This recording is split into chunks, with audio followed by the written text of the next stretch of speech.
This channel does not promote any violent, harmful, or illegal activities. All content provided by this channel is meant for an educational purpose only. স্বর্ণ ব্যবসায়ী খুনে warrant, বেপাত্তা রাজগঞ্জের video, সন্ধান চেয়ে Rajganj BDO অফিসে poster, SFI এর detail নেব। নীলেশ্বরের কাছ থেকে নীলেশ্বর।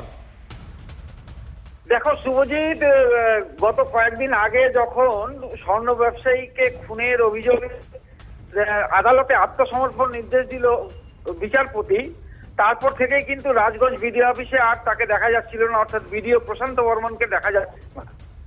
এরপর গতকালকে যখন তার বিরুদ্ধে গ্রেপ্তারি পরোয়ানা জারি হয়, তারপর থেকে জনমানসে কৌতূহল ছড়িয়ে যায় এবং অসংখ্য মানুষ যারা রাজগঞ্জ বিডিও অফিসে এসেছেন তারা পরিষেবা পাননি, তারা চলে গেছেন, বিভিন্ন ঘটনা হয়েছে।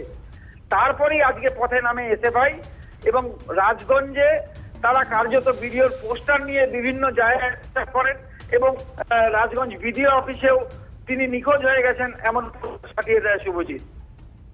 ধন্যবাদ। সেই কোর্টের রায়ে অবিলম্বে তাকে স্যালেন্ডার করতে হবে। তারপর থেকে প্রশাসন বা সোশ্যাল মিডিয়ার মাধ্যমে আমরা দেখতে পাচ্ছি ভিডিও নাকি নিখোঁজ হয়ে গেছে। ভারতের ছাত্র ফেডারেশন রাজগঞ্জ লোকাল কমিটির পক্ষ থেকে আমরা প্রশাসনকে সহযোগিতা করতেছি, কারণ প্রশাসন বারবার শীতঘুম দিয়ে থাকে।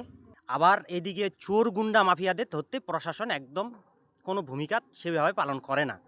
বরাবরই এই প্রশাসন শীতঘুম, তাই আমরা প্রশাসনকে জ্বালান দিতে চাই এবং আমরা চাচ্ছি ভারতের ছাত্র ফেডারেশন রাজগঞ্জ লোকাল কমিটির পক্ষ থেকে প্রশাসনকে সহযোগিতা করতে, যে এই আমরা রাস্তায়ও আমরা পোস্টারিং করলাম, বিভিন্ন জায়গায় পোস্টারিং করছি যে ভিডিওর সন্ধান চাই, যদি কেউ সন্ধান পেয়ে থাকে তাহলে নিকটবর্তী প্রশাসনকে তারা।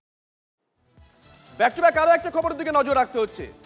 সিইও মনোজ আগরওয়ালকে ওয়াই+ নিরাপত্তা, এসআইআর আবহে সিইও দপ্তরে দফায় দফায় তৃণমূলপন্থী বিএলওদের বিক্ষোভের জের সিইও দপ্তরের নিরাপত্তায় মোতায়েন করা হলো কেন্দ্রীয় বাহিনী।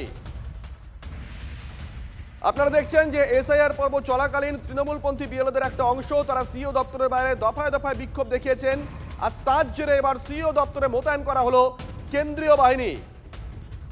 পাশাপাশি সিইও মনোজ আগরওয়ালকে ওয়াই+ নিরাপত্তাও দেওয়া হয়েছে। আপনাদেরকে সেই ছবি আমরা দেখাচ্ছি, সিইও দপ্তরের বাইরে কেন্দ্রীয় বাহিনী মোতায়েন করা হলো।